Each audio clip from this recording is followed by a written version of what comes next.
Pemakaman 5 orang yang masih keluarga korban pembunuhan di Indramayu, Jawa Barat diwarnai isak tangis. Para korban dikebumikan berdampingan.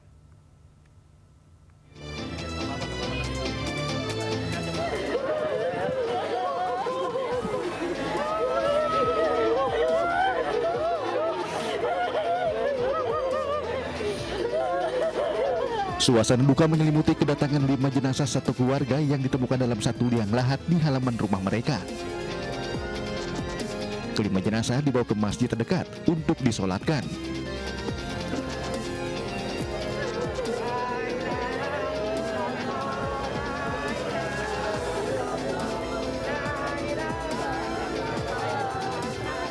Usai disolatkan, kelima jenazah dibawa ke TPU Nyiresik, Desa Sindang untuk dimakamkan secara berdampingan. Warga mengenal para korban sebagai orang baik dan dermawan di lingkungan mereka. Karena itu warga turut berduka atas kepergian korban.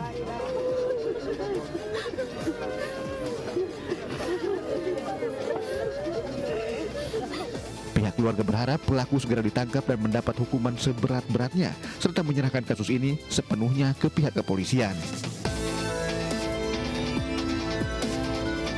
Jasad kelima korban ditemukan terkubur di belakang rumah setelah warga mencium bau tak sedap selama 4 hari terakhir. Warga pun terkejut akan penemuan kelima jasad dan melapor ke polisi. Dari Indramayu, Jawa Barat, Tok Iskandar, iNews melaporkan. Pemirsa, 4 wanita menganiaya sesama wanita di Garut, Jawa Barat hingga viral di media sosial. Korban dikeroyok hingga digunduli kepalanya.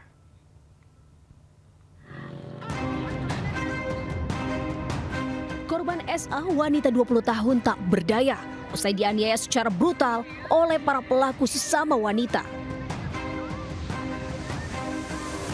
Keempat pelaku berinisial SAS, JA yang merupakan kakak beradik warga Tarogong Kidul, dan N serta SP asal Kecamatan Karangpawitan. Mereka telah diamankan polisi di lokasi berbeda. Diduga sakit hati jadi motif pelaku lakukan penganiayaan dan kekerasan terhadap korban. Salah seorang pelaku tak terima lantaran merasa difitnah sebagai PSK oleh korban. Korban pun dianiaya para pelaku di sebuah taman saat malam hari di kawasan Tarogong Kidul, Garut.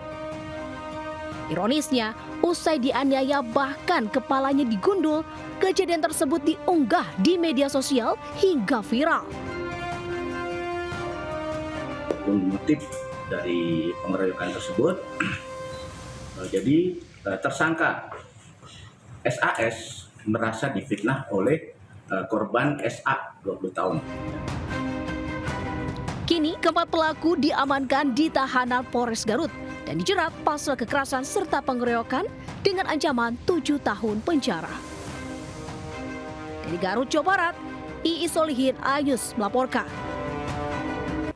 Pemirsa, sebanyak 10 pekerja migran Indonesia ilegal digagalkan keberangkatannya ke Kamboja di Terminal 3 Bandara Soekarno-Hatta, Tangerang. Mereka dijanjikan bekerja sebagai admin judi online dengan iming-iming gaji besar.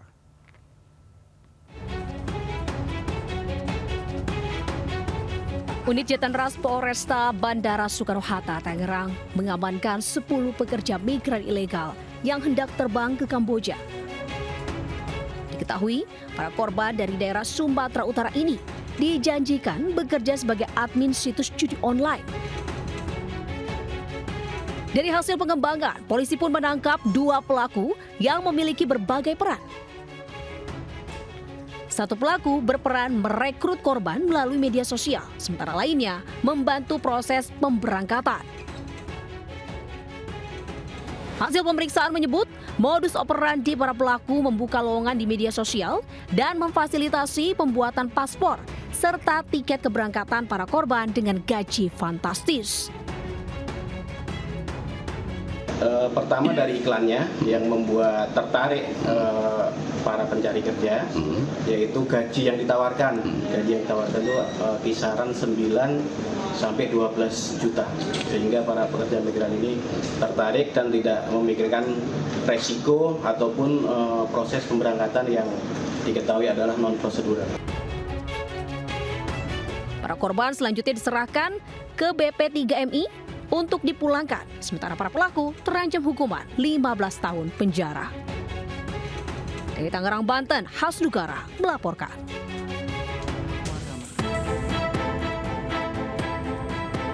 Api dengan cepat melahap bagian atap rumah berlantai 2 di Jalan Saco 2 di RT 3 RW 4 Ragunan, Jakarta Selatan. Banyaknya bahan mudah terbakar membuat api dengan cepat membesar menghanguskan bagian lantai 2 rumah. Sementara warga dan petugas dinas Gulkarmat, Jakarta Selatan berjibaku memadamkan api agar tak merembet ke rumah warga lainnya. Akibat kebakaran ini, istri pemilik rumah terluka saat berusaha menyelamatkan diri. Dari keterangan warga, api pertama terlihat di bagian plafon. Lantai 2 rumah ini sehari-hari dijadikan tempat indekos oleh pemilik rumah. Api berhasil dipadamkan 1 jam kemudian setelah 20 unit mobil pemadam dikerahkan ke lokasi. Dari Jakarta, Helmi Sanyambati, News melaporkan. Pemirsa, buntut kematian Afan Kurniawan akibat ditabrak kendaraan taktis, Komandan Batalion Resimen 4 Korps Brimob Polri, Kompol Kosmas Kajugai dipecat dari Polri. Ia dinilai melakukan pelanggaran kode etik. Propampori. B. Pemberhentian tidak dengan hormat atau PTDH sebagai anggota Polri. Sanksi pemecatan atau pemberhentian tidak dengan hormat dijatuhkan kepada Kompol Kosmas Kajugai berdasarkan keputusan dalam sidang Komisi Kode Etik Polri yang digelar Rabu di gedung TNCC Mabes Polri. Kompol Kosmas diketahui duduk di kursi penumpang depan tepat di sebelah Bribka Rohmat, sopir kendaraan taktis. Ia dinilai terbukti melakukan pelanggaran kode etik profesi Polri setelah kendaraan taktis Brimob yang ditumpanginya menabrak pengemudi ojol Afan Kurniawan hingga tewas. Dalam persidangan itu, Divisi Propam Polri juga menghadirkan pengawas eksternal, salah satunya Kompolnas. Wujud perbuatan terduga pelanggar di sini telah bertindak ketidakprofesionalan dalam penanganan aksi unjuk rasa pada tanggal 28 Agustus 2025 sehingga mengakibatkan adanya korban jiwa yaitu atas nama saudara Afan Kurniawan. Kompol Kosmas diketahui duduk di kursi penumpang depan tepat di sebelah Bribka Rohmat, sopir kendaraan taktis yang rencananya akan menjalani sidang hari ini. Tim Liputan News melaporkan.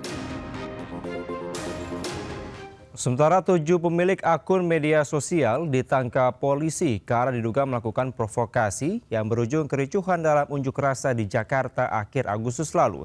2 di antara tersangka merupakan pasangan suami istri.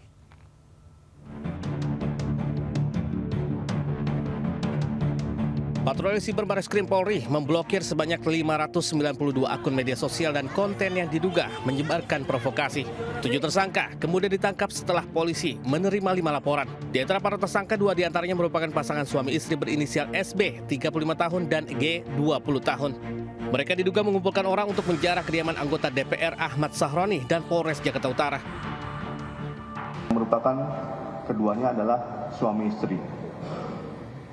Disampaikan kepada rekan-rekan media bahwa tersangka SB dan K ditangkap pada hari Senin tanggal 1 September 2025 oleh Subdit Jatanras Ditreskrim Polda Metro Jaya.